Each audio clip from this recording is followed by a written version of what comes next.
The Independent Commission of Investigations, Indicom, has launched a probe into Thursday night's shooting in Accompong, St. Elizabeth, where a man was fatally shot while 5 others, including children, were shot and injured during a confrontation with a policeman.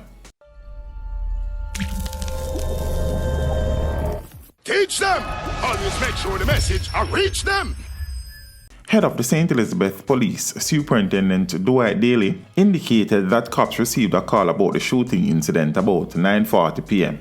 and a team was sent to the community. Upon arrival, the cops were informed that the victims were taken to the Black River Hospital. Daly said that the team took control of the scene, while another team was sent to the hospital.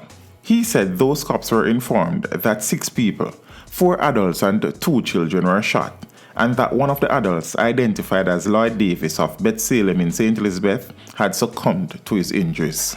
According to Daly, while at the hospital, the cops were informed that a policeman was at the Santa Cruz police station making a report. The policeman was suffering from injuries to his face. Based on the cops' report, Daly said it was realized that both incidents were connected. He said a preliminary investigation revealed that the policeman is a member of the Maroon community. Daly also said that the policeman's service weapon was seized and he was taken to the Mandeville Regional Hospital for treatment. Further reports indicate that the officer, who is attached to the Narcotics Division of the Jamaica Constabulary Force, was at a night event in Accompong. The event was reportedly a continuation of celebrations to mark the 284th signing of the peace treaty between the Maroons and the British.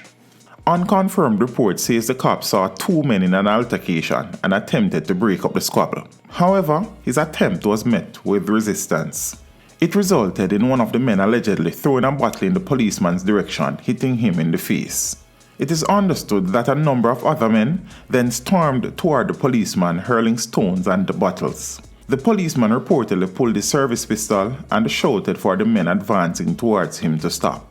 It is alleged that the men still advanced towards the lawman, resulting in him opening fire at the group. Interestingly, the police had issued a warning against staging the event, as it was a breach of the Disaster Risk Management Act. However, Chief Richard Curry went ahead with the festival, arguing that the ceremony allowed the Maroons to continue their spiritual and traditional rituals just like their ancestors did before. Teach them! Hey, yo, hello! Send the message and make it reach them. It's teach them. Right here, Warlord representing. Thank you for watching. Like the video before you go. Please subscribe if you haven't done so. And remember to share the video with your friends and family. And browse the channel for more quality content. Until next time, walk good, my friends. Teach them!